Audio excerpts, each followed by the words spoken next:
अस्सलाम वालेकुम and welcome again to Nova Knights. कैसे आप सब लोग? उम्मीद है आप सब लोग खैरियत से होंगे। आज हम स्टार्ट करने वाले हैं सोमवार के लास्ट पार्ट को स्टार्ट करने से पहले जिसने अभी तक मेरा चैनल लाइक एंड सब्सक्राइब नहीं किया तो काइंडली लाइक एंड सब्सक्राइब मेरा channel, also press the bell icon. तो स्टार्ट करते हैं। सोफिया, आप यहाँ क्या कर रही हैं? बेड नंबर 4 पे आपकी ड्यूटी है।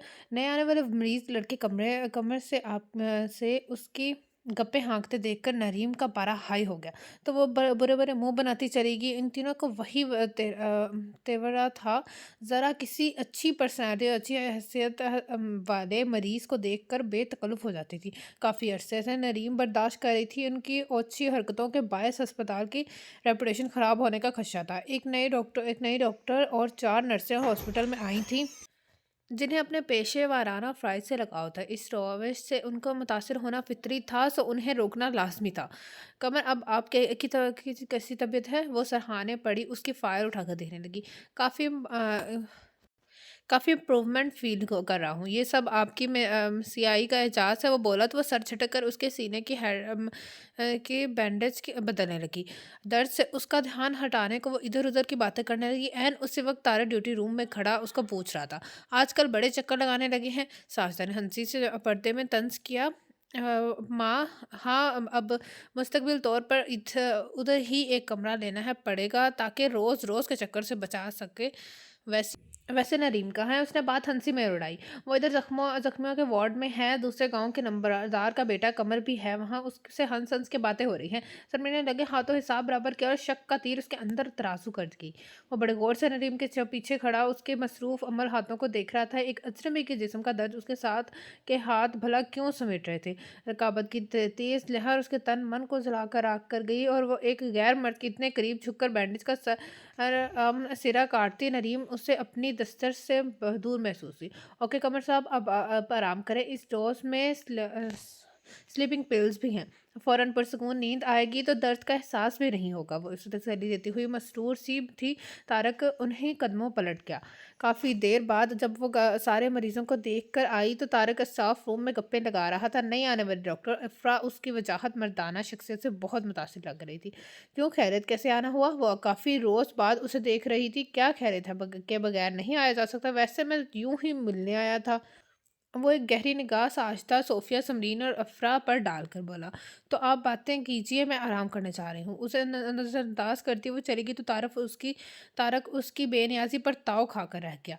मेरा भी 100% यही ख्याल है कि तुम डॉक्टर नरीम को पसंद करते हो। वैसे उसमें बुराई भी नहीं है। ये आए रोज़ जो तुम टूटते फूटते रहते हो, बचत हो जाएगी। खबर उसके दिल के बात जानकर बहुत मसरूर हुआ। उसका राज खुद ब खुद बड़ों तक पहुँच गया। बड़ी अम्मा के तो पाँव ज़मीन पर ही नहीं टिक रहे थे। नरीम अव्वल रोज़ से ही उनके दिल को भाई थी। तारक ने उसके उस वक़्त तक ये बात नरीम के कानों तक पहुँचने से रोक दी, जब तक इधर से मस्बत जवाब मिलता। बिल्कुल गैर मुतवक्का तौर पर अहमद इब्रार और बेगम इब्रार इतने अच्छे प्रपोज़ल का पाकर बहुत खुश हुए। उन्होंने इतने अच्छे घराने से उसका रिश्ता तसव्वुर नहीं किया था।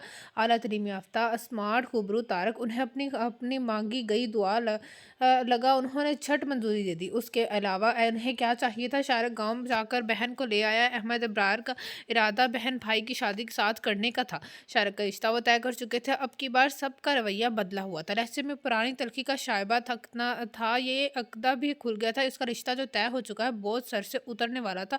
उसके हाथों का जख्म भरने वाला था। क्या वो इतनी ही इल्ज़ाम थी बेमोल बेमाया कम कीमत? मायों की रस्म के बाद उसका और शारक भाई का एक साथ निकाह था। जूं ही ज़रा औरतों की भीड़ कम हुई, नरीम अंदर आकर लेट गई। सर दुपट्टा उतार कर रख दिया, फूलों के गजरे नोच दिए। उसके पास से ऐसे मेहंदी, उपटन, परफ्यूम और तेल की तली मिली जुली खुशबू आ रही थी। ऐसी दुर्गत का उसने तसव्वुर भी नहीं किया था। पीले कपड़ों में उसे अपना चेहरा भी पीला पीला लगा। नकाह नामे पर साइन करते हुए उसे बहुत रोना है। जाने तारक उसकी राह के कांटे जितना चुबाना भी इजाफा ही करता। रुकिया ने माथा चूमकर कई कई हरे हरे नोट उसकी हथेली पे रखे। निढाल से नरीम पे उन्हें बुरी तरह तरस और प्यार आया, जो सिसक रही थी। उसके सामने नरीम ही थी जो अब नरीम तारिक बन गई थी। बनकर उसे फख्र और नाज का एहसास बख्श गई थी। गोल्डन मैरून का मदार शरारे में मलबूस वो उसे सारी दुनिया से अनोखी और मुख्तलिफ लगी। जीत का नशा उसकी अंग अंग में सर मस्ती भर रहा था। जो ही तारक कपड़े बदल कर ड्रेसिंग ड्रेसिंग रूम से बाहर आया। वो झप्पड़ खट से उतर कर दरीचे के करीब खड़ी हो गई। चाहिए एक एक फर्द को जाकर बताइए कि नरीम बेगुनाह है, और रात के बाद वो बिल्कुल उसी हालत में आई थी जिस तरह गई थी। जाइए मेरी डैडी, भाभी और भाइयों को जाकर बताइए कि नरीम पाकीज़ा और अनछुई है। वो उसके गिरबान पकड़ते हुए बेकाबू हो गई। जाइए ना एक एक को पकड़ पकड़ के बताइए कि नरीम मासूम है, बेगुनाह है, उसने कुछ नहीं किया। वो बहुत स्ट्रेकर हो हेड हेड हेड हैट्रिक होती अगर उसकी आवाज़ कमरे से बाहर चली जाती तो अच्छा खासा मसला बन जाता। प्लीज़ तुम चुप हो जाओ, उसने बेइंतहा नरम लहजे में कहा। उसकी आंखें आंसू से डुबडुबा रही थी, पलकों पर रुके कतरे बेईमान लगने लगे।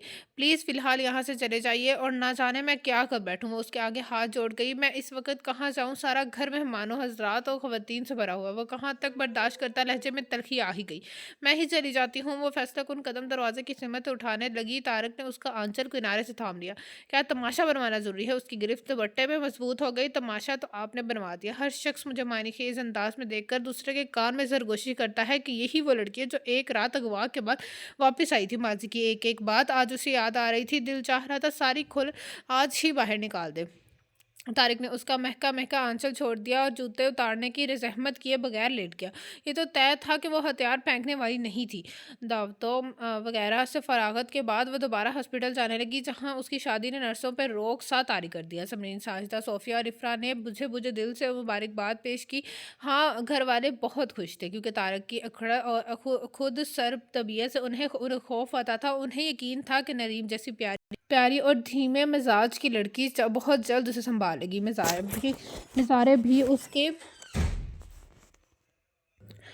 भी उसके बेजा सख्ती की वजह कि आजकल बहुत शिकायत करने लगे थे।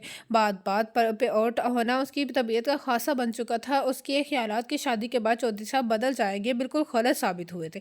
वो तो पहले से भी सख्त हो गया था। दस्तक बड़े दार आवाज़ में हुई थी। नींद में जाती नरीम इनके हवास पूरी तरह जागी। उसके उठने तक दस्तक जारी रही। उसने दरवाज़ा खोला तो तारक अंदर घुस आया। उसे हटाकर दरवाज़ा बंद कर दिया। अभी ताया जान शायद इधर आए। उन्होंने मुझे हट में सोते देख लिया। अगर वो आकर पूछे तो कहना कि उन्हें धोखा हुआ है। उससे पहले कि वो कुछ और कहता या बाहर दरवाजे पे फिर दस्तक हुई। वो बिजली की तेज़ी से नरीम के बिस्तर में घुस गया। बाहर वाकई ताया जान थे। तारक का है। उनका अंदाज खोजियों वाला था। वो तो कब के सो रहे हैं, आकर देख रहे हैं। वो सामने से हट गई ताकि वो अपना शक दूर कर सके। नहीं नहीं ठीक है, अब आराम करो। वो पलट कर गए। गहरी सांस लेते उसने दरवाज़ा बंद कर दिया और चंद मिनट यूं ही उसकी पुश्त टेक लगाए खड़ी रही। उस रोज़ के बाद से तारक ने अलग सोना शुरू कर दिया था। वसीया और रीस बाग के एक खत्ते पर उसने अपनी ज़ाती दिलचस्पी की बिना पर एक हट बनवाया था, जो सहूलियत से मज़ीन था। नंगर रंग के फूलों और पौधों की उसकी खूबसूरती में और भी इजाफा करते। ये कोई जादुई सा हट नहीं लगता था। फूलों और बैलों से ढका तारक की पसंदीदा जगह। वो आजकल इधर ही सोता था। उसकी शामत आते आते रह गई थी। ताया किसी काम से इधर आए थे। बत्ती चलती देखकर वो अंदर गए। बिस्तर में सोया वजूद उन्हें 100% तारक लगा था। तभी तो मामला जानने को उल्टे कदम लौटे थे। तारक ने दूसरा रास्ता इख्तियार किया और उनसे पहले कमरे में पहुंच गया। चंद मिनट में वो यूं ही लेटा रहा और फिर अटक कर उठकर टेक लगाकर बैठ गया। जेबों को टटोल कर लाइटर और सिगरेट निकाल दो। सिगरेट उसने मिनटों में ख़त्म कर डाले। नरीम को बड़ी उलझन हुई। वो पास बड़े सोफे पर टिक गई। असल में जब मैं परेशान होता हूँ तो स्मोकिंग ज़्यादा कर देता हूँ। आम हालात में नॉर्मल पीता हूँ। और नॉर्मल स्मोकिंग क्या होती है? तंजिया बोली। यही कोई 4-5 पैकेट। वो मज़े से बोला तो वो कानों को हाथ लगा कर रह गई। अच्छा, वही रात बसर करने का इरादा है तो बसरो चशम में तो सोने लगा हूँ। वो सिगरेट मसलते हुए वाकई लेट गया। नरीम को इम्तिहान तो आ लिया भला। उसकी मौजूदगी में उसके सामने वो कैसे सो सकती थी? तारक बार बार एक ही गाना रिवाइंड कर करके सुन रहा था। अल्लाह जाने शिकवा था या कुछ और। तुम दूर थे तो क्या हुआ, तुम मिल गए तो क्या हुआ। वीरानियाँ कम न हुई, तन्हा था मैं तन्हा रहा। सारा शोखी से खांसी तो सना ने उसके हाथ पे हाथ मारा। ज़रा सच सच बताना, ये गाना कितनी बार रिवाइंड करने किया है? क्या 1 2 3 बल्कि 7वीं बार? उसने हिसाब लगाकर बताया। नरीम, ज़रा जाकर पूछो तो इतने ट्रेजिडी गाने सुनने का मतलब कहीं लड़ाई और वड़ाई तो नहीं हो गई है? जाओ शाबाश। अमारा ने उसे बाहर धकेला। क्यों ये शख्स मुझे इश्तहार बना रहा है? उसने पाँव मारकर दरवाज़ा खोला। डेक की पुरशोर आवाज़ उसके कानों से टकराई। طارق सीने के बल उल्टा उल्टा लेटा तकिए में मुँह छुपाए कुछ ज़्यादा ही मगन था। उसने बटन ऑफ किया तो खामोशी छुपा छा गई। वो सीधा हुआ, नरीम उसे ही देख रही थी। आखिर आप बार-बार गाना सुनवा कर क्या साबित करना चाहते हैं कि आप पे ज़ुल्म हुआ है? वो लड़का लड़ाका हसीना लग रही लड़ाका हसीना लग रही थी। प्लीज़ बटन पुश करके दरवाज़ा बंद कर जाए। वो दोबारा साबका पोजीशन में चला गया, जैसे उसे 100% यकीन हो गया वो उसकी बात मानेगी। आप ये गाना नहीं सुनेंगे? वो कैसेट निकालने लगी तो तारक उठ आया। मैं यही गाना सुनूंगा, और हाँ, मुझे ये रौब कतई पसंद नहीं है। अब अभी हम इस मुकाम तक नहीं पहुंचे हैं कि जोर ज़बरदस्ती करे। वो उसे कुछ बताता गया तो नरीम ने उसी में अपनी आफियत जाने की बाहर निकल जाए। इतनी देर लगा दी, कौन से मुज़ाकरात हो रहे थे? अमाया ने उसके कान में सरगोशिश की। अरे नहीं यार, कौन से मुज़ाकरात होने थे? वो वही गाना ज़ोर शोर से बजने लगा। उसने कैसेट कसीदन ध्यान हटा दिया, मगर वो तीनों उसे कहाँ छोड़ने वाली थी। दूसरे रोज़ सफाई करते हुए वो ख्वामख्वाह उसका म्यूज़िक कलेक्शन चेक करने लगी। तारक की पसंद मुख्तलिफ सी थी, क्लासिकल, नीम क्लासिकल और पॉप से लेकर रॉक रॉक तक। उसके पास हर तरह का म्यूज़िक कलेक्शन था, मगर सबकी शायरी बड़ी रोमांटिक और सॉफ्ट थी। इंग्लिश नंबर्स में तो ये खसूसियत और भी नुमाया थी। आखिरी दराज में सिर्फ एक कैसेट पड़ी थी, वो भी बड़े बड़े हॉल में कुचली हुई, जगह जगह से टूटी हुई। उसने तजस्सुस के हाथों में मजबूर होकर उठा ली तो गोर गायब था, उससे कवर गायब था। उससे पहले कि वो मज़ीद जायज़ा लेती, एक मर्दाना हाथ ने वो कैसेट छीन ली। ये तारक था। यूँ मेरी चीज़ों का जायज़ा लेने का मकसद। उसकी आंखों में गुस्सा सुर्खी बनकर झांक रहा था। मैं तो सफाई कर रही थी, ऐसे ही बस देख रही थी कि आपका ज़ौक़ कैसा है। उसने सफाई दी। मेरे ज़ौक़ को छोड़ दें, वैसे आपका ज़ौक़ बड़ा सख्त है। आप तो आमिर सलीम का गाना है, आपको तो आमिर सलीम का गाना तेरे इश्क ने माला माल किया भी बड़ा बेहुदा लगता होगा, मगर मुझे पसंद है। इससे ये गाना इश्क हकीकी की तरफ इशारा करता है। मैं रोमांटिक गाने शौक से सुनता हूँ, आपको नापसंद होंगे। यकीनन उसका जायज़ा और मुशाहिदा बिल्कुल दुरुस्त था। वैसे पता है, ये वही कैसेट है जो आपने बस में सुनी थी थाने से बाहर आते ही। मैंने उसे अपने कब्ज़े में ले लिया था। इरादा तो बहुत कुछ था, मगर ख़ैर छोड़ें। बसों में जो गाने बजाते हैं वो स्पेशली तैयार किए जाते हैं। बाज़ोक़ व पाकीज़ा लोग उन्हें कहाँ पसंद कर सकते हैं। उसने कुचली गई कैसेट को मज़ीद तोड़-फोड़ कर खुली खिड़की से बाहर उछाल दिया। काश मेरी पसंद और नापसंद इतनी कड़ी ना होती। उसी के नतीजे में तो मैं यहाँ हूँ। लोग तो जज़्बात को बुरा करने वाले गाने भी बहन भाइयों के साथ बैठकर आराम से सुन लेते हैं। फिर हम चारों बहन भाई इतने सख्त और मजबूत क्यों निकले? हमारे पसंद और दुनिया से अनोखी क्यों नहीं थी? हम सीधे रास्ते पर ही चल रहे थे ना। फिर मेरा साथ ऐसा क्यों हुआ? काश मैं उस रोज़ बस में सवार ना होती। अगर हो ही गई थी तो समाते फिर पत्थर कर लेती, या फिर ट्रैफिक पुलिस को जाकर ना बताती। भला ये बोल्डनेस मेरे किस काम की आई? बस वैगनों सोस क्यों मैं आज भी मैं इस टाइप की लिटरेचर गाने बजते हैं। फ़र्क तो सिर्फ मुझे पड़ा है। सफाई करते उसके हाथ बेजान पड़ गए। तारक बाहर जा चुका था। नरीम को अपनी आंखों पे यकीन नहीं आ रहा था। अम्मी और भाभी उसे मिलने आई थी। बावर्ची खाने में उनकी आमद पे रंग बिरंगे खाने पकाने के आर्डर जारी हो चुके थे। दोपहर का खाना खाकर वो लोग चले गए। अम्मी ने चुपके से कहा, अगर हो सके तो हमारे गुज़िश्ता रवैये भूल जाना। भला वो कैसे गुज़िश्ता रवैये भूल जाती? इतना आसान तो नहीं था। ये रात को जब वो बैठी कर रही थी तो तारक चलाया, मैं आज इधर ही सोऊंगा। घर वालों को शक हो गया है कि मैं कहीं और इन्वॉल्व हूँ, इसलिए बीवी को लिफ्ट नहीं कराता। वो एक एक लफ्ज़ जान जमा जमा कर अदा कर रहा था। वो बेड पर कतरे पड़े हो गई तो उसकी हरकत तारक को और भी शोकपा कर गई। वो उससे पूरे इस्तहाक से तकने लगा। वो बेचैन होकर उंगलियां मरोड़ने लगी और होंठ चुबाने लगी। तारक ने आगे होकर उसका हाथ थाम लिया। क्यों इन हाथों और होंठों की नरमी मशरू करती हो? जैसे अभी तक मैंने महसूस नहीं किया कि ये सच कह रहा हूँ ना। नरीम ने वहशत ज़दा आंखों निगाहों से उसे देखा, जिसमें एक इल्जाज थी। मैंने तुम्हारे साथ निकाह किया है, कोई ऐसे ही भगा कर नहीं लाया हूँ।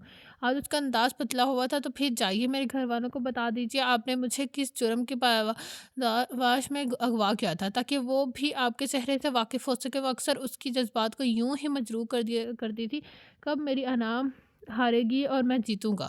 وہ افسوس سے اسے دیکھ کر رہ گیا۔ سارا کی شادی کی ڈیٹ فکس ہو گئی تھی۔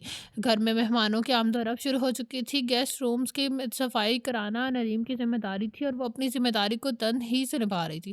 ابو ظہیر سے بڑے چودھری کے خاص مہمان آئے ہوئے تھے۔ لڑکیاں بالیاں ڈھولک پہ گانے گا رہی تھی۔ بڑی اماں نے بطور خاص نریم کو چائے بنانے کے لیے کہا کیونکہ وہ چائے بہت اچھی بناتی۔ سب اس کے مطرف تھے۔ چائے کے بعد وہ مارا مختلف سالنوں کے لیے پیاز لہسن کاٹنے لگی۔ طارق نے بھی اپنی خدمات پیش کی۔ وہ صبح سے نریم کو مصروف دیکھ کر تکی سی نریم کو دیکھ کر بے اختیار یہ آفر کر بیٹھا تھا۔ اسی گھرانے کی روایتی شروع سے یہی حال چل رہی تھی کہ باورچی خانے عورتیں خود سنبھالتی ہیں۔ نوکرانیوں سے یہ کام کروانے کا سوال پیدا نہیں ہوتا تھا۔ ہمارا شوہر کے بلاوے پر باہر چلے گی نریم اکیلی ڈھیروں گوشت کی بوٹیاں بنانے کے تصور سے ہی دہل گئی تھی۔ چھری ہاتھ میں لیے وہ گم سم کھڑی تھی۔ طارق نے وہ لمبا چھڑا اس کے ہاتھ سے لے لیا۔ میں کٹواتا ہوں، اگرچہ ایسے کام پہلے تو نہیں کیے ہیں مگر اب کر لوں گا۔ اس نے ناڑی بن سے گوشت کا ایک پیس کاٹتے ہوئے کہا، مجھے تو اس چھرے کو دیکھتے ہی خوف آ رہا ہے۔ نریم نے جھری لی۔ طارق نے جانے کس تصور میں تھا کہ گوشت کے بجائے چھرا ہاتھ پہ چلا دیا۔ اس کے شہادت کی انگلی تک چھرے کا تیر دھار چمکتا کنارہ اتر گیا۔ جب تک تازہ لہو کی سرخ بوندیں نیچے ایک تو راستے سے گرنے لگی تو نریم چیخی، او مائی گاڈ، آپ کو تو بہت زیادہ کٹ گیا ہے۔ کم از کم 6 ٹانکے تو لگیں گے۔ یہ فوراً میرے ساتھ چلے۔ گھر میں وہ ایسے حادثوں کے لیے تیار رہتی تھی۔ ضروری سامان بھی موجود تھا مگر ٹانکوں کے لیے ایسے ہاسپٹل لے جانا ضروری تھا۔ نریم کو گاڑی ڈرائیو کرنی نہیں آتی تھی۔ وہ سایہ کو مختصر بتا کر وہ طارق کے ساتھ لے آئی اور اپنے لیے اسے یوں پریشان دیکھ کر طارق کو اتنی تکلیف کا احساس جاتا رہا۔ جب وہ واپس آئے تو سارے گھر میں اسے واقعے کی بابت گفتگو ہو رہی تھی۔ طارق، تمہارا دھیان کہاں تھا؟ رقیہ خفگی سے بولی تو وہ ہنس پڑا۔ آپ کی بہو میں جواب برجستہ تھا جبکہ موجودگی کے باعث وہ چھیم گئی۔ سازا کی شادی کی تمام رسموں کو اس نے بڑا انجوائے کیا۔ برسوں بعد کھل کر ہنسی، شرارتیں کیں۔ ابھی اس نے ڈھیروں بٹن و مہندی لڑکے لڑکیوں پر پھینکی تھی۔ جوابی کارروائی سے بچنے کے لیے وہ اپنے کمرے کی طرف بھاگی جہاں طارق ابھی بھی تیار ہو رہا تھا، پرفیوم اسپرے سے کر رہا تھا۔ پلیز مجھے چھپانے۔ وہ اس کے اور ڈریسنگ ٹیبل کے درمیان آ گئی۔ ریڈ چوڑی دار پاجامہ، نیٹ والی پیلی قمیض اور سرخ دوپٹے میں ملبوس اور لمبے بالوں کو پراندے میں جکڑے سینے پر ڈالے کھڑی اس کی مدد کی منتظر تھی۔ طارق کا دل بے ایمان ہو گیا۔ لمحہ بھر اس کے بازو نریم کے گرد حمائل ہو گئے۔ لیں، چھپا لیا کوئی اور حکم؟ وہ شرارت سے بولا تو وہ رونے کو آ گئی۔ باہر سے دوڑتے قدموں کی چاپ اس کی طرف آ رہی تھی۔ طارق کو سنبھلنا پڑا تو وہ پورا جلوس اس طرح نریم سے بدلہ لینے کا منصوبہ بنا ہوا تھا۔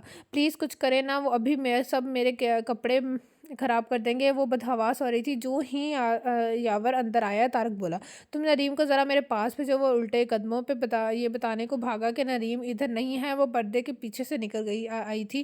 تھینکس گاڈ بچت ہو گئی ورنہ خیر نہیں تھی۔ وہ شکر کر رہی تھی۔ آپ میں شرارت کے جراثیم بھی پائے جاتے ہیں؟ بالکل نئی چیز ہے میرے لیے۔ وہ بولا، ہاں کبھی میں بہت شرارتی۔ سب کہتے تھے کہ لگتا ہے ہی نہیں کہ تم میڈیکل کی اسٹوڈنٹ ہو، نہیں تو موٹی کتابوں سے ہی فرصت نہیں ملتی۔ کچا کے شرارتوں کے لیے ٹائم نکالیں۔ پھر بہت برا وقت آیا میرے اوپر، سب ہنسی اور شرارت کہیں کھو گئی۔ وہ اب بالکل بدلی لگ رہی تھی۔ طارق کو افسوس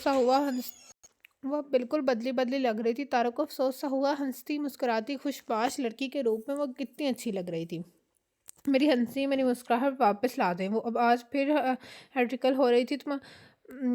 تم ظالم دیو ہو جس نے میری ساری خوشیاں ملیاں میٹ کر دی۔ تم سے ہمیشہ نفرت کرتی رہوں گی، ہمیشہ، تمام عمر تک۔ وہ اس کے گریبان کو پکڑے جھٹکے دیتی اپنے آپ میں نہیں لگ رہی تھی۔ طارق کو یوں لگا وہ ہمیشہ ناکام رہے گا۔ ڈاکٹر زیدی سے کافی عرصہ، تقریباً سال بھر بعد کا سامنا ہو رہا تھا۔ یوں ہی وہ اس ضدی لڑکی کا جائزہ لینے آیا تھا جس نے اس کی تمام آفرز کو حقارت سے ٹھکرا دیا تھا۔ نریم کی شادی کی اطلاع اس کے لیے سرپرائزنگ تھی۔ طارق بھی اتفاق سے ادھر ہی تھا۔ اقبال نے بتایا کہ یہی اس کا شوہر ہے۔ زیدی طارق کے تمام خاندان سے کہا تھا۔ ٹھکرائے جانے کی ذلت طارق کو دیکھ کر اور بھی دو چند ہو گئی تھی۔ اس جیسا ہینڈسم اور مضبوط پارٹنر اسے کیوں ملا تھا؟ یہ ملال اسے مارے دے جا رہا تھا۔ جب نریم نئے مقامی ہاسپٹل میں ہاؤس جاب کے لیے آئی تو اس کے انچوئے حسن نے وارڈ بوائے سے لے کر جمعدار سے لے کر ڈاکٹرز تک کو متاثر کیا۔ یہاں ہاؤس جاب کے لیے آنے والی اکثر نئی لڑکیاں زیدی کی چالوں میں الجھ گئی تھیں۔ नर्सों की तो अहमियत ही नहीं थी। उस बड़े हॉस्पिटल की बुलंद दीवारों के पीछे जो घनाओं ना खेला जा रहा था, उसने नरीम को लर्जा दिया था। उसके पास महज अना और इज्जत नफ्स थी। डॉक्टर सांजा ने उसे हंसते हंसते बताया था, अगर डॉक्टर जैदी को खुश कर दो तो वो हाउस जॉब के बाद तुम्हें बाहर के किसी मुल्क में भिजवा देंगे। मुझे देखो, 3 माह स्विट्जरलैंड में गुजारे हैं। नया घर और गाड़ी भी खरीद ली है। डॉक्टर फरा भी दुबई में दोनों हाथों से रियाल समेट रही हैं। मेरी मानो तो तुम भी यही जिद छोड़ दो। ईमान से हज़ारों डॉलर सिर्फ तुम्हारी तनख्वाह होगी। शानदार के वजूद से उसे घिन आने लगी। प्लीज़ चुप हो जाओ। वो कानों पर दोनों हाथ रख चिल्लाई, हमारे हॉस्पिटल की तो नर्सें भी ऐश कर रही हैं। वो बाज नहीं आई। उसे आराम हम करने की तमाम कोशिशें बेकार गईं। उसके हट धरी के नतीजे में डॉक्टर जैदी ने उसे गाँव के हॉस्पिटल में भेजा दिया। उस सब ने उसे खौफनाक नताइज की धमकियां दे जवाबन उसने कहा, मैं एक ग्रामी वकील की बेटी हूँ। मेरे साथ कुछ करने से पहले 100 बार सोचना पड़ेगा। डॉक्टर जैदी भी अहमद अब्रार की मजबूत पोजीशन के बायस खामोश था, वरना वो कहाँ निचला बैठने वाला था। मतवसत तबके की लड़कियां जिनकी माँ बाप उधार लेकर ओवर टाइम लगा कर उन्हें पढ़ाते, वो ऊंचे ऊंचे ख्वाब सजाए हाउस जॉब के लिए आती थी। ख्वाबों को पारी डॉक्टर जैदी बड़ा खाक और तजुर्बेकार था। नामी ग्रामी डॉक्टर था, मगर तबन बहुत घटिया शख्स था। हॉस्पिटल में आने वाली शायद ही कोई नर्स या डॉक्टर उससे महफूज थी। जहाँ हाँ जिनके गार्जियन मजबूत हैसियत के मालिक थे, उनकी तरफ वो निगाह नहीं डालता था। नरीम के साथ होने वाली ट्रेजिडी उसे वो गाह था, इसलिए उसके पीछे लगा हुआ था, मगर वो दामन बचा गई। आज यूं से उसे मोतबर घराने की बहू के रूप में देखकर उसे तमाम नाकामियां एक एक करके याद आने लगी थी। जैदी साहब, आप कैसे हैं? वो उसे यहाँ पाकर खुशगवार और हैर से दो चार हुआ। बिल्कुल ठीक A1, बस यहाँ का जायज़ा लेने आया था। अपना कि मुझे बड़ी शिकायत मिल रही थी डॉक्टर नरीम के बारे में। मेरे ही अस्पताल में काम करती थी। हर डॉक्टर के साथ उसका अफेयर था, इसलिए तो मैं उसे यहाँ भेजा था। उसके होश सिखाने आ जाएंगे, मगर वो बास ही नहीं है। ये सब कह रहे हैं कि वो यहाँ का माहौल भी ख़राब करी है। वैसे एक बार वो अगवा भी हो चुकी है। जैदी ने ताक का निशाना लगाया। तारक को चेहरा धुआं धुआं हो गया। क्या नरीम इतने हल्के किरदार के उसे लिए बिना वो वापस आया? बड़ी अम्मा ने उससे पूछा तो उसने तबीयत की खराबी का बहाना कर दिया। दर हकीकत उस वक़्त उसके अंदर वहाँ पर चल रहे थे, उसका बस नहीं चल रहा था कि सारी दुनिया को तहस-नहस कर दे। नरीम आज डॉक्टर जैदी से बड़े एतमाद से मिली थी। तारक का साथ उसे बहादुर बना गया था। वापसी पे उसकी गाड़ी ना पाकर वह वक्ती तौर पर परेशान हुई। उसने अंदर दाखिल होकर लाइट जलाई तो तारक सीधा हुआ। उसकी लहू रंग होती आंखें देखकर नरीम को वाकई उससे खौफ सा महसूस। दरवाज़ा लॉक करके मेरे पास आ। उसका ऐसा बेपनाह सर था। नरीम जान गई कि ज़रूर कोई ऐसी वैसी बात है। मेरे कदमों से उसके इशारे पे उसके सामने आ बैठी। जब गाँव में मैंने तुम्हें देखा तो दिल पसंदीदगी की लहर भांपते हुए बेपनाह खुश हुआ। मेरी पसंद एक मजबूत किरदार की लड़की से, इतनी मजबूत किरदार की लड़की के जो फजूल किस्म के गाने भी सुनना गुनाह समझती है। महज इतनी सी बात से वो लड़की एक मर्द की इंतकामी जिस्म का शिकार होगी। जब मैंने तुम्हें दोबारा देखा तो तुम पहले से बढ़कर मजबूत लगी। तुम्हें अपनाने का ख्याल रोज़ बरोज़ मेरे दिल में जड़ पकड़ता गया। मैं हकीकती मानो में अपने पास इस घटिया फ़ेल पे शर्मिंदा हुआ, तुमसे माफ़ी मांगी और तुम्हें अपनी ज़िंदगी में शामिल किया। तुम मुझे बहुत बरतर अपना आप कमतर लगता है। मैं हल्के किरदार का हूँ। तुमसे चाहत इस इंतहा तक बढ़ चुकी थी कि तुम्हारी मर्ज़ी के बगैर मैंने तुम्हें छूना भी गवारा नहीं किया। हालांकि तुम मेरे कब्ज़े में थी। मैं एक ज़ोर आवर मर्द हूँ। फिर ये कि मेरी अना हारने लगी थी। मैं तुम्हारी ख्वाहिश पे तुम्हारे घर वालों के सामने तुम्हें अगवा किए जाने वाले राज खोलने पे तैयार हो गया था, ताकि तुम सर उठाकर जी सको। मगर जैदी मुझे मिल गया। आज पता चला कि मैं तो ख्वाह एहसास कमतरी का शिकार रहा। जिस लड़की ने मेरे सामने नाम नहाद पारसाई और मजबूती का ड्रामा रचा रखा था, वो तो बड़ी गई गुजरी है। तारक के लहजे में और निगाहों में बड़ी नफरत थी, जिसने नरीम को लड़सा दिया। वो झूठ बोलता है, इसलिए मैंने उसे मुंह लगाना गवारा नहीं किया। उसने कहना चाहा, मगर वो बात काट। इस वक्त मेरे सामने से चली जाओ, शायद मैं तुम्हारी जान ही ले बैठूं। वो बड़ा जुनूनी लग रहा था। तमाम रात ठंड में बैठी रहने के बाद सुबह नरीम का जिस्म नूर की तरह तप रहा था। وہ نیم بے ہوش سی تھی جب نگرانی نے اندر جا کر سب کو یہ خبر دی۔ رقیہ بڑی اماں اور دیگر افراد خانہ بھاگے بھاگے آئے، فوراً اسے اٹھا کر اندر پہنچایا گیا۔ طارق ابھی تک سو رہا تھا۔ شور سے اس کی آنکھیں کھلی۔ بڑی مشکل سے ٹرانکلائزر کھانے کے بعد اسے نیند آئی تھی۔ بیداری پہ ڈاکٹر زیدی کے تلخ الفاظ پھر ذہن میں گونجنے لگے۔ کسی نے بڑے زور سے اس کے کمرے کا دروازہ بجایا تو وہ واپس لوٹا باہر گمارا تھی عزت سنجیدہ چہرے کے ساتھ۔ طارق بھائی، بڑی اماں اور چچی آپ کو بلا رہی ہیں۔ وہ پلٹ گئی۔ اس نے ایک نگاہ اپنے پرسمت چہرے پر ڈالی۔ وہ یوں ہی بالوں کو ہاتھ سے سنوارنے چلے گیا۔ طارق، میں یہ کیا دیکھ رہی ہوں؟ اس کی ماں کی آواز بڑا جلال تھا۔ انہوں نے سامنے بے سود بڑی نریم کی طرف اشارہ کر کے پوچھا، رات ہماری ہلکی پھلکی جھڑپ ہو گئی تھی، یہ خود ہی ناراض ہو کر باہر آ گئی۔ میرا قصور نہیں ہے، اور ہاں امی، آپ بھی یہاں سے یہ مر نہیں جائے گی، چلے جائیں، وہ مر نہیں جائے گی۔ اس بار اس نے لہجے میں بہت واقع تھی۔ رقیہ اس کے چہرہ دیکھ کر ہی کام کی۔ جب لڑکیاں بھی حیران گئی، وہ نریم کو دیکھنے آئی تھی۔ شام کو ڈاکٹر زائی نریم کا سارا تھا، کافی حیران تھی کہ ایک رات میں کیا ہو گیا۔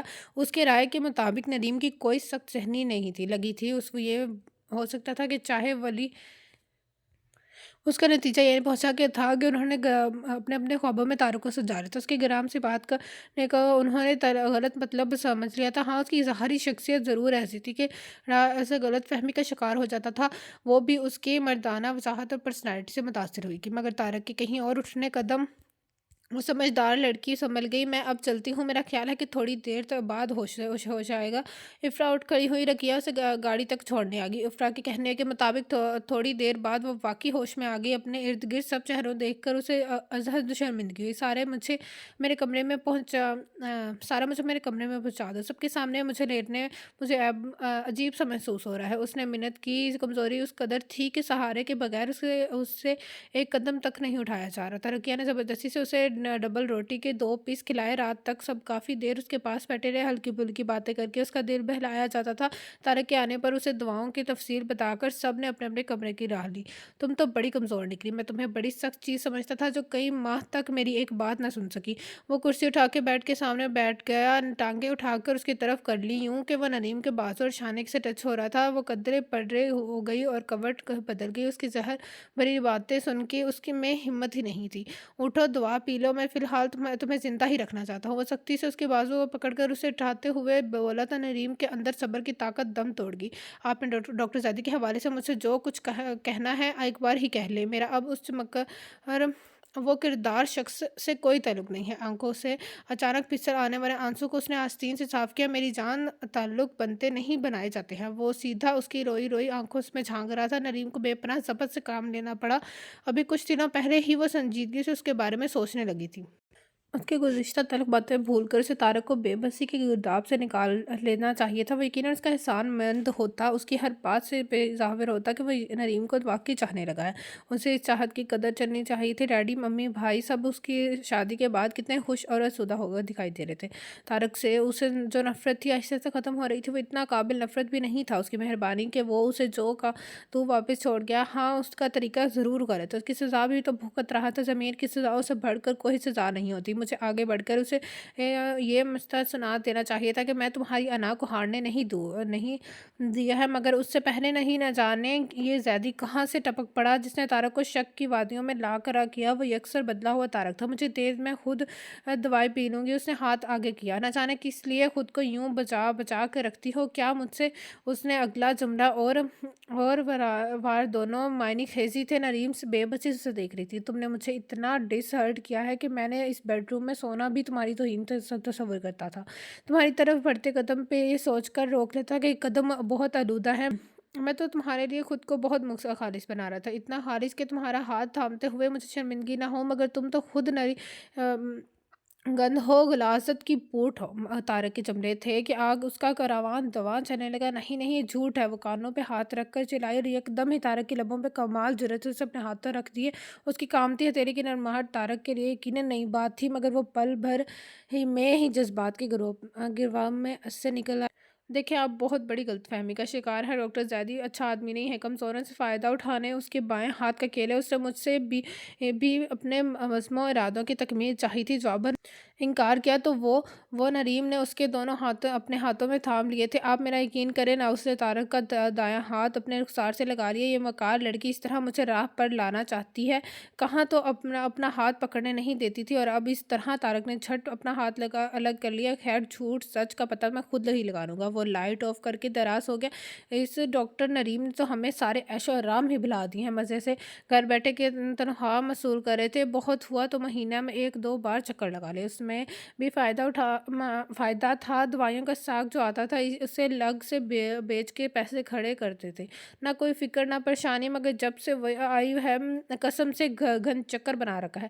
جوڑ کا آرام کا ترس گئے ہیں۔ ہر وقت کام کراتی ہے، یہ کرو وہ کرو، فلاں مریض کو دیکھو، فلاں کو اٹینڈ کرو۔ اقبال، سمرین، صوفیہ اور ساجدہ چاروں نریم کے خلاف ظاہر ہو رہی تھی۔ اس کے خلاف بہت سے انتقامی جذبات ان کے ذہنوں میں پرورش کر رہے تھے، جس پہ عمل درآمد کرنے کا ان کا پکا ارادہ تھا۔ ڈاکٹر زیدی نے بھی بہت سے غلط باتیں یہاں سے عملے کے ذہن میں بٹھا دی تھیں۔ وہ آرام سے اپنے کارڈز کھیل چکا تھا۔ نریم کے حوالے سے اسے بہت بڑا فائدہ حاصل ہوا تھا کہ توقع اس کے ہاسپٹل میں بڑے معمول لوگ علاج کے لیے آتے تھے۔ مڈل ایسٹ کے ایک ملک سے سرکاری دفتر پاکستان کے دورے پہ آیا تو ایک عرب شیخ کی طبیعت بگڑ گئی، اسے علاج کے لیے زیدی کے پاس لایا گیا، اور نریم بھی وہیں ہوش بوب کر رہی تھی۔ عرب شیخ کو وہ اس قدر بھائی کہ وہ اس کے اپنی دولت کا آدھا حصہ لوٹانے پہ تیار ہو گیا۔ اسے زیدی سے مدد مانگی۔ زیدی نے نریم کو سہانے خوابوں کے لالچ دیے، مگر وہ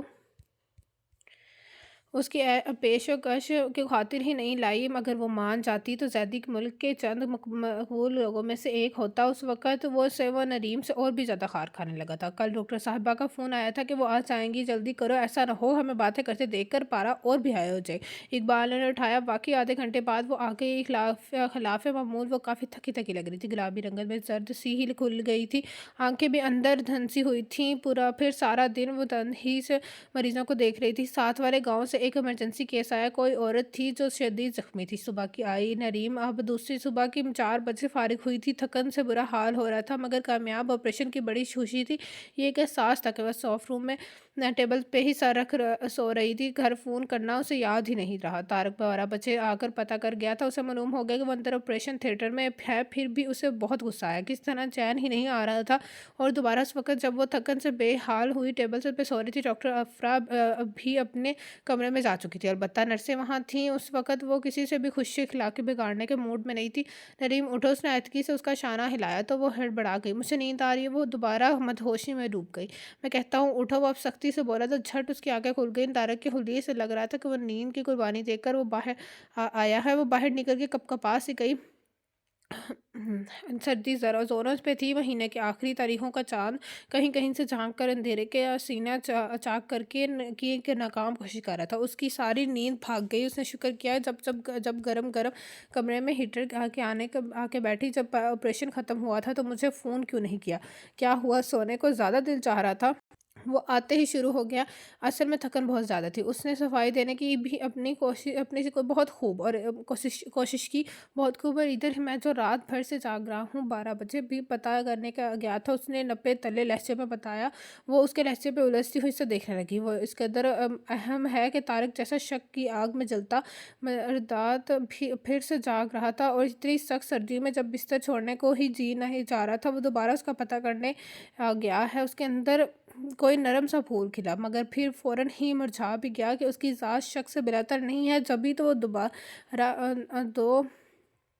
دوبارہ گیا۔ طارق شہر آیا ہوا تھا۔ وہیں لیبارٹری میں اس کے ایک دوست ٹکراک ہے، اس ایس پی نریم مرزا، اس کا کلاس فیلو ہو چکا تھا، بڑا ایماندار اور ذہین آفیسر تھا، اور زبردستی اسے گھر لے آیا۔ اور سنا کیسی گزری ہے؟ طارق نے ایزی ہو کر پوچھا۔ نہ پوچھو یار، کیسی گزری ہے؟ اس زیدی والے معاملے نے مجھے چکرا کر رکھ دیا۔ وہ سر پہ ہاتھ مارتا ہے پریشانی سے بولا۔ طارق کے وہم و گمان میں بھی نہیں تھا کہ زیدی وہ والا معاملہ کیا ہے۔ تبھی تو اس نے جھٹ اگلا سوال کیا۔ رحیم کا جواب حیرت زدہ کرنے والا تھا۔ کم از کم یار یہی ڈاکٹر زیدی جس کی قابلیت کی دھوم مچی ہے، بین الاقوامی اخبارات اور جرائد جیسے بڑی کوریج دے رہے ہیں۔ اس ہاسپٹل اور نیک نامی کی آڑ میں اس نے مجبور اور بے بس لڑکیوں کو عصمتیں لوٹ کر بڑی دولت بنائی ہے اور نام پیدا کیا ہے۔ کئی ایماندار اور صحافی اس وقت زیدی کے پیچھے ہیں۔ ہمیں بھی اوپر سے آرڈر ملا ہے میری اسسٹنٹ ممبرین نرس کے روپ میں ہاسپٹل میں ہے اور مجھے پل پل کی رپورٹ پہنچا رہی ہے۔ میں اس وقت سے ڈر رہا ہوں جب اخبارات اس کے ہاسپٹل کی حقیقت کھولیں گے۔ یہ ہاسپٹل کیا ہے؟ بڑے بڑے لوگوں کا دل بہلانے کا عشرت قدح ہے۔ شریف ڈاکٹرز خاموشی سے اس معاملے سے الگ ہو گئی ہیں، رحیم بول رہے تھے اور طارق نفق ہوتے چہرے کے ساتھ سن رہا تھا۔ یار، میں ان تمام لڑکیوں کی جرأت کو سلام کرتا ہوں جنہوں نے زیدی کے مضمون اور ارادوں کے آگے ہار نہیں مانی۔ انہی میں ایک ڈاکٹر نریم بھی تھی، ایڈوکیٹ احمد ابرار کی بیٹی۔ بیچاری کے ساتھ بڑی ٹریجڈی ہوئی ہے۔ جب وہ میڈیکل کے طالبہ تھی تو کسی کمینے گھٹیا شخص نے اس شریف لڑکیوں کو اغوا کر لیا۔ یہ بات زیدی کو معلوم ہو گئی۔ اسی آڑ میں وہ اس کے اوپر پریشر ڈالنے لگا تھا۔ پھر میں نے سنا کہ زیدی اس سے کسی دور دراز گاؤں کے سہولیات سے محروم ہاسپٹل میں بھجوا دیا۔ اس سے آگے کی کہانی مجھے معلوم نہیں ہے۔ طارق کے دماغ میں مسلسل دھماکے ہو رہے تھے۔ اگر اسے رحیم نہ ملتا تو جانے کیا ہوتا۔ خاصی دیر بعد وہ خود کو سنبھال سکا۔ رحیم، ڈاکٹر نریم میری وائف ہے، ابھی چند ماہ پہلے ہماری شادی ہوئی ہے۔ تم آنا تم سے مل کر بہت خوشی ہوگی۔ اب ایک اور حیرانی رحیم کی منتظر تھی۔ تم نے بتایا تک نہیں اور چپکے چپکے شادی بھی کر رچائی۔ ویسے نریم اچھی لڑکی ہے، میں نے اس کی گواہی دیتا ہوں۔ رحیم کو افسوس ہو رہا تھا کہ ناحق اس نے طارق کو اس کے اغوا کی کہانی سنائی۔ وہ ادھر ادھر کی باتیں کرتا مسلسل اس تاثر کو زائل کرنے کی کوشش کر رہا تھا۔ محکمہ صحت کی طرح وزیر کو اقبال نے جو خط لکھا تھا، کسی طرح وہ خط افرا کے ہاتھ لگ گیا۔ ادھر سمرین نے خدمت کمیٹی کی ممبران کو گمنام کال کے ذریعے ڈاکٹر نریم کے بارے میں جھوٹی اطلاعات دیں گی۔ اگر وہ خط پوسٹ ہو جاتا تو نریم کی ساری نیک نامی بھاپ بن کر اڑ جاتی۔ اس میں لکھا ہوا تھا کہ ڈاکٹر نریم ہاسپٹل میں آنے والی دوائیوں کے اسٹاک اپنے قبضے میں کر لیتی ہیں، اس کی جگہ 2 نمبر دوائیاں رکھوا کر مریضوں کی صحت سے کھیلتی ہیں، اور اب بھی اسی طرح کی باتیں تھیں۔ وہ بھی ایک خط لیے پریشانی کے عالم میں کچھ سوچ ہی رہی تھی کہ اسے ODC کے آنے کی اطلاع ملی اور اسے کچھ کرنا تھا، جلد کرنا تھا۔ طارق صاحب پلیز جلدی ہاسپٹل پہنچے۔ جیسے ہی وہ گھر لوٹا افرا کی کال آ گئی۔ یقیناً کوئی غیر معمولی بات تھی۔ افرا، اب کیا ہوگا؟ میں نے کچھ نہیں کیا، تم جانتی ہو کہ یہ جھوٹ ہے، میرے خلاف سازش ہے۔ وہ بری طرح رو رہی تھی۔ کچھ نہیں ہوگا، میں نے چوتھی طارق کو کال کی ہے، وہ دیکھو وہ آ چکے ہیں۔ اس نے کھڑکی سے باہر اشارہ کیا تو نریم اور بھی پریشان ہو گئی، نہ جانے اب کیا ہونے والا تھا۔ وہ تو پہلے بدگمانیوں کی ضد میں تھا، جو کسر رہ گئی تھی اب پورے ہونے والی تھی۔ افرا نے یہ کیا کیا ہے تھا، اسے اور بھی زیادہ رونا آ رہا تھا۔ طارق نے سب کچھ خود ہینڈل کر لیا تھا، نریم کی جان اس نے آسانی سے چھڑوا لی تھی۔ ہاں، اقبال اور ان کی تینوں نرسوں کو پوری سزا دلوانے کا ارادہ تھا جنہوں نے یہ منصوبہ بنایا تھا۔ نریم، فوراً اپنا استعفیٰ لکھو۔ وہ اندر آیا تو بے انتہا سنجیدہ لگ رہا تھا۔ وہ بیچاری ڈر گئی، نہ جانے کیا بات ہوگی جو اسے استعفیٰ لکھنے کو کہا جا رہا۔ طارق نے افرا کو باہر آنے کا اشارہ کیا۔ نریم ڈھیلے ڈھیلے ہاتھوں سے کاغذ پہ قلم گھسیٹ رہی تھی۔ افرا، تھینک یو ویری مچ، آپ نے مجھے بڑی پریشانی سے بچا لیا۔ وہ ممنون مشتاقانہ نگاہوں سے اسے دیکھ رہا تھا۔ اس میں شکریہ کی کیا بات ہے، نریم بہت اچھی اور ہمدرد لڑکی ہے، اس نے اپنی پرواہ کیے بغیر اس ہاسپٹل کو سنوارا ہے، اسی وجہ سے لوگوں کا اعتماد بحال ہوا ہے۔ میں کیسے برداشت کر سکتی ہوں کہ ایک بے گناہ لڑکی سزا جھیلے؟ وہ آہستہ آہستہ بول رہی تھی۔ میں نے بہت پہلے یہ سوچ رکھا تھا کہ نریم کو کوئی اچھا سا تحفہ دوں گی۔ ایک بار میں اپنی زمینوں کا جائزہ لینے نکلا تو جھٹ میری ذہن میں آیا کہ کیوں نہ نریم کو ایک ہسپتال تحفے میں دیا جائے۔ کافی عرصے سے اس پہ کام ہو رہا تھا، میں نے نریم کو ابھی تک اس بات کا پتہ نہیں چلنے دیا۔ وہ خود جب اس مل کر افتتاح کرے گی تو جان لے گی کہ میں آپ کو سب سے پہلے وہاں جاب آفر کرتا ہوں۔ میں نے اس اسپتال سے کرتا دھرتا افراد سے موبائل پہ بات کی ہے، انہوں نے ذمہ دار اور ایماندار عملے کو یہاں تعینات کرنے کا وعدہ کیا۔ طارق نے اسے بتایا تو وہ ہلکی پھلکی سی ہو گئی۔ نریم کی خوشی قسمتی میں کلام نہیں تھا، اندر وہ استعفیٰ لکھ چکی تھی، نہ جانے طارق اسے کیا سزا دینے والا تھا۔ ہاں ٹھیک ہے، وہ کاغذ پہ نظر دوڑاتے ہوئے مطمئن انداز میں بولا۔ ڈاکٹر افرا، بہت جلد آپ کو بھی ایسا ہی استعفیٰ لکھنا پڑے گا۔ وہ مسکراتے ہوئے بولا۔ نہیں طارق صاحب، میں استعفیٰ نہیں لکھوں گی۔ اگر سارے ایماندار ادھر چلے گئے تو ادھر کا کیا بنے گا؟ ویسے میں میدان سے بھاگنے کے بجائے مقابلہ کرنے کی قائل ہوں۔ نیکی، سچائی اور ہمت اپنا آپ منوا ہی لیتی ہے، جیسے اس وقت ہوا ہے۔ بہت خوب، بہت خوب، مجھے آپ کے خیالات نے متاثر کیا۔ واقعی کچھ ایماندار اور ادھر بھی ہونے چاہیے تاکہ بیلنس رہے۔ وہ شرارت سے مسکرایا تھا۔ نریم ان کے گفتگو سے کوئی نتیجہ اخذ نہ کر سکی۔ بڑے دنوں بعد آج اسے شرجیل بھائی اور امی کی شکل نظر آئی تھی۔ ان کے سینے سے لگتے ہی اس کی ضبط کے بندھن ٹوٹ گئے۔ وہ ننھی سی بچی اس کی طرح سسک رہی تھی جس کی ماں کے گوشت چھن گئی تھی۔ رضوانہ بیگم اور شرجیل کو اس کے اس دکھ کا बखूबी एहसास था, जो 3-4 बरसों से उसके सीने में पल रहा था। नज़रों से गिरे जाने का दुःख बहुत बुरा होता है। वो उसकी आँखों हाथों म बेहाल थी वो उसी के हाथों बेहाल थी। शर्जील को एहसास हो रहा था कि उन्हें बहन का मौक़िफ़ सुन लेना चाहिए था। उसे कितने कुत्ते की तरह धिक्कार नहीं देना चाहिए था। बहन भी धुतकार नहीं देना चाहिए था। बहन भी ऐसी जिसकी पाकीज़गी की कस्में खाई जाती थी। बहुत देर तक वो उसका सर मोहब्बत से सहलाते रहा। उन हाथों में आज मोहब्बत का एहसास था। वो शांत हो गई। रात के खाने के बाद रज़वाना और शर्जील जल्द ही सो गए। इतना लंबा सफ़र करके आए थे, जिस्मानी थकन बेपनाह थी। नरम गरम बिस्तर में असर आते ही नींद में आने आ लिए। लाउंज में सब जमा थे। वीसीआर पे गाने चला रहे थे। घावर का बेटा टिप्पू झूम झूम कर गा रहा था।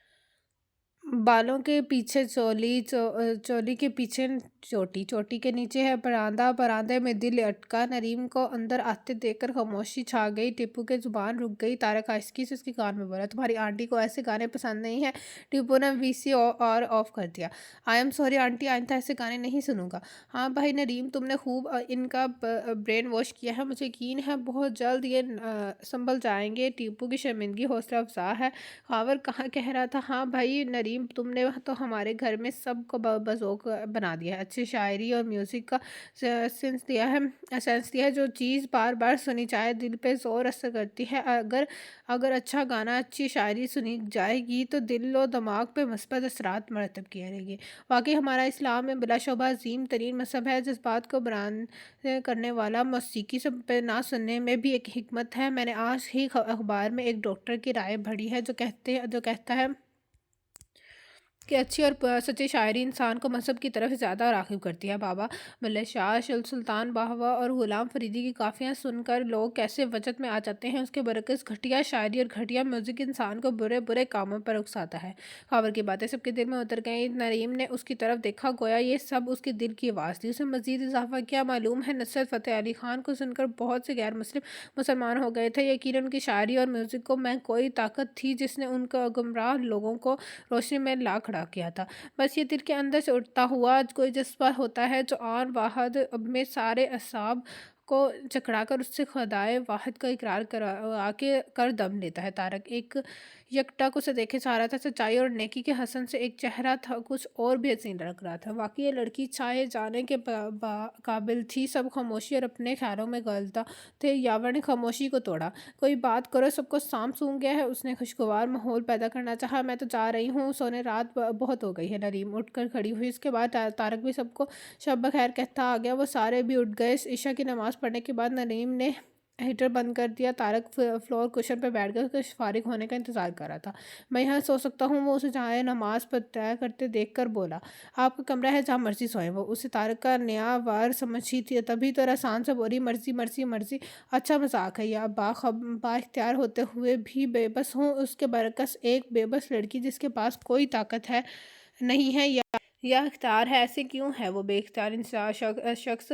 इख्तियार रखते हुए भी क्यों बेख्तियार है? और वो कोई लड़की क्यों इतनी ताकतवर है जबकि उसके पास ज़ाहिरन कोई इख्तियार नहीं है? तुम बताओ ना, ऐसा क्यों है? उसके नाजुक सरापे को निगाहों में कैद करते हुए बोला, भला मुझे क्या पता, वो वाकई नाइलम थी, मैं बताऊँ? वो कमज़ोर, बेबस और बेख्तियार लड़की तुम हो, सिर्फ तुम, और मैं एक बाख्तियार मर्द होते हुए भी बेख्तियार हूँ। भला ऐसा कैसे हो सकता है? एक बाख्तियार शख्स बेख्तियार हो जाए, बिल्कुल ऐसा ही जैसे इस वक्त हो रहा है। तुम मेरे सामने बैठकर होंठों को दांतों को से कुचल रही हो और मैं तुम्हें रोक भी नहीं सकता। अब बताओ, मैं बाख्तियार होते हुए भी बेख्तियार हूँ कि नहीं? तुम ऐसा क्यों है? तो ऐसा क्यों है? अब बाख्तियार होकर बेबस क्यों है? वो बेसाख्ता कह तो गई, मगर फिर पछताई भी। तुम्हारे मामले में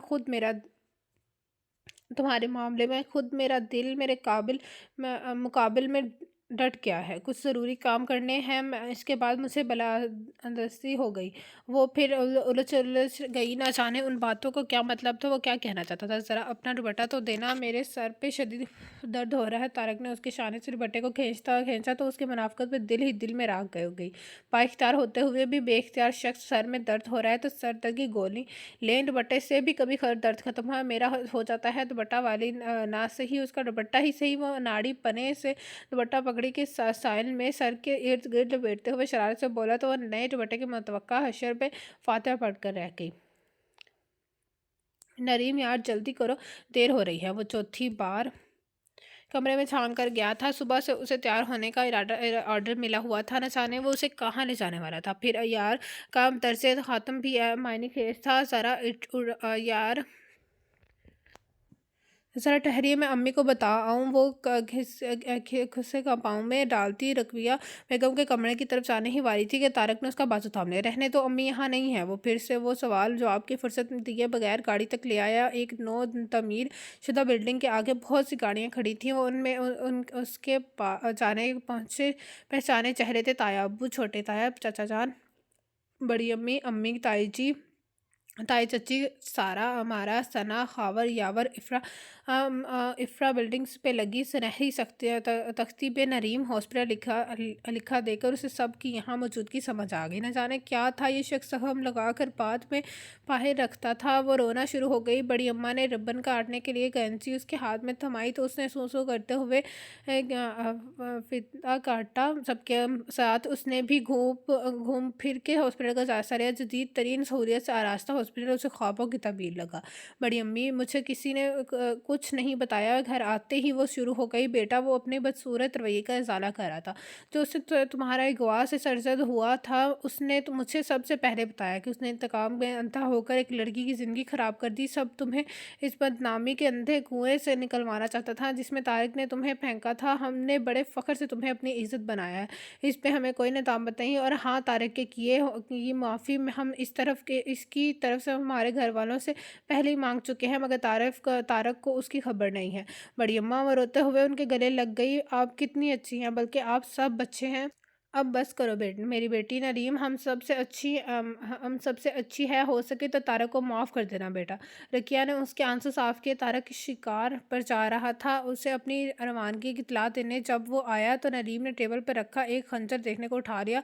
वह नाराज़गी से गोया हुआ उसे यहीं रख दो। क्यों, उसमें कौन से हीरे जुड़े हुए हैं? उसमें गुस्सा करने की क्या बात है? खंजर ही तो उठाया है, उससे बेहतर था उठाकर सीने में उतार देती। वो तल्खी से बोला और रिवॉल्वर की नाल साफ करने लगा। और फिर खुद ही इलाज करती, क्योंकि मुफ्त का डॉक्टर आपके मुयस्सर है। मुस्कुराहट उसके होंठों पे चमकी ही। वैसे बहुत बेहतर नहीं है कि मुझे भी शिकार पे साथ ले जाएं? अगर आप जख्मी हो गए तो ट्रीटमेंट दूंगे। वो कहीं मजाक तो नहीं कर रही थी। तारक ने निगाहें उठाकर जायजा लिया। हंसी को जब्त करने की कोशिश में उसका चेहरा सुर्ख हो रहा था। क्यों, क्या और डॉक्टर मर गए हैं? मर तो नहीं गए, मगर मेरे जैसा इलाज हर कोई नहीं कर सकता। तारक ने टेबल पर पड़े असले को देखा और फिर उसे जो उन पिस्टल और खंजर से ज़्यादा ताकतवर थी। यकीनन वो उसे तंग कर रही थी। जैदी वाले मामले से भी वो आगाह हो चुकी थी। डॉक्टर साहिबा, हम बहादुरी के मोतरफ है, मगर बात तो अंदर आकर करें। नरीम की बेखबरी से फ़ायदा उठाकर तारक ने उसे दरवाजे से अंदर खींच लिया। छोड़े मुझे, बड़ी अम्मा मेरा इंतज़ार कर रही होंगी। फिर आपको शिकार भी तो जाना है। भाड़ में क्या शिकार, मुझे आज बड़ा गुस्सा आ रहा है। इसलिए तो शिकार पर जाने का प्रोग्राम बना रही है, मगर अब कैंसिल कर दिया इसलिए कि उसने बात अधूरी छोड़ दी। किस लिए? नरीम ने बेताई से पूछा, क्योंकि तारक फिलहाल शराफत के जामे में था। इसलिए कि मेरे सामने एक प्यारी सी हिरनी खड़ी है, सोचा आज उसी का शिकार कर डालें। जी नहीं, वो वाकई खौफजदा हिरनी की मानित हो गई। जी हाँ, एतराज का सवाल ही नहीं पैदा होता। आज मैं बेबाख्तियार भी हूँ और मजबूत भी। आंटी अंकल को मैंने एक बात बता दी है, उन्होंने मुझे माफ़ कर दिया है। तुम भी कर डालो। नरीम ने उसे धक्का दिया तो वो अपनी चौंक में सीधा टेबल पर गिरा। गिरने से बचने के लिए उसे टेबल को थामना चाहा तो चमकदार खंजर हाथ में आ गया। पल भर में उसका हाथ सुर्ख खून से भर गया। अच्छा खासा गहरा घाव लगा था उसे। ये तूने क्या कर दिया है नरीम? उसने खुद को मलामत की और तारक का जख्मी हाथ थामा। उठे, कमरे में चले। फर्स्ट एड बॉक्स वही है। वो बेपनाह शर्मिंदा थी। जी शुक्रिया, मैं खुद ही कुछ बंदोबस्त कर लूँगी। उसने हाथ छुड़वाना चाहा। प्लीज़। तारक नरीम की आंखों में हसीन इल्तिजा थी। मैं यहीं फर्स्ट एड बॉक्स ले आती हूँ। मैंने कहा ना, इसकी ज़रूरत नहीं है। वो जेब से रुमाल निकाल कर जख्म में बांध चुका था। प्लीज़ तारक ज़ख्म बिगड़ जाएगा। वो उसके बेहद करीब आ गई। तारक ने उसे ज़ख्मी हाथ से उसे मज़ीद करीब किया और बोला, अब सारे ज़ख्म भर गए हैं। तारक, बेहतियाती मत करें। उस पर कोई असर नहीं हुआ। एक तो तो तुम रोमांटिक भी नहीं होने देती। सोच रहा था तुमसे क्या कहूँगा, कहूँ मगर मजबूरी भी है कि रोमांटिक गाने सुनने पे तुमने पाबंदी लगा दी है। अब कैसे रोमांस छाड़ूँगा तुमसे? उसकी परेशानी काबिल दीद थी। नरीम को हंसी आ गई। ठीक है, मैं जा रही हूँ, किसी डॉक्टर की से बैंडेज करवा लीजिए। डॉक्टरों को मारो गोली, मैंने तुमसे इलाज करवाना है। बेशक जितना मर्जी जख्मी कर लो, मगर इलाज अपने प्यारे प्यारे हाथों से ही करना है। तारक ने चाहती ने नरीम को आंचल पकड़कर, आंचल के साथ वो खुद भी आ गई। दोनों सिरे से जो तारक के हाथ आ गए थे। जूं ही तारक का ध्यान हटा वो भाग खड़ी हुई। ठीक है, मैं अभी अभी बैंडेज करवा के आता हूँ और फिर उस जख्मी हाथ समेत तुमसे बहुत सारे इतराफ़ात करूँगा और करवाऊँगा। तारक ने उसे धमकी दी। उसके पीछे पीछे वो भी अंदर आ गया। यहाँ वो बड़ी अम्मा के पास फर्स्ट एड बॉक्स रख के सोच रही थी, मुझे अब तुमसे नफरत नहीं बल्कि मोहब्बत करनी पड़ेगी, क्योंकि तुमने मुझे फिर से उठाकर खड़ा किया है। तो ये था आज के नोवेल के लास्ट पेन कार्ड, जिसका नाम था अब इनकार का मौसम नहीं। कैसा लगा आप सबको ये नोवेल? कमेंट बॉक्स में ज़रूर बताइएगा। जिसने अभी तक मेरा चैनल लाइक है सब्सक्राइब नहीं किया तो काइंडली लाइक सब्सक्राइब मेरा चैनल और प्रेस द बेल आइकन। आप लोगों से मुलाकात होगी कल एक न्यू नोवेल के साथ। अल्लाह हाफिज़।